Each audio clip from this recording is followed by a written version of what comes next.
تم کسی کے ساتھ بھلائی کرو اور تمہیں اس کا بدلہ برائی کی صورت میں ملے تو سمجھ لو کہ تمہاری نیکی قبول ہو گئی۔ حضرت علی رضی اللہ تعالی عنہ سے پوچھا گیا کہ جانور اور انسان میں کیا فرق ہے؟ آپ نے فرمایا، جو صرف اپنے لیے سوچے وہ جانور ہے، اور جو دوسروں کے لیے سوچے وہ انسان ہے۔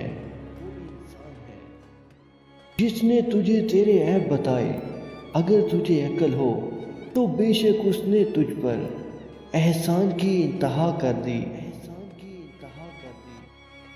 جب تم دنیا کی مفلسی سے تنگ آ جاؤ اور کوئی راستہ نہ نکلے تو تم صرف صدقہ دے کر اللہ سے تجارت کر لیا کرو۔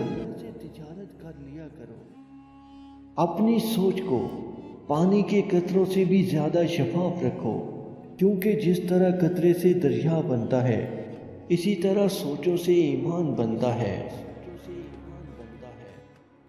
کوئی تمہارا دل دکھائے تو ناراض مت ہونا، کیونکہ یہ قدرت کا قانون ہے۔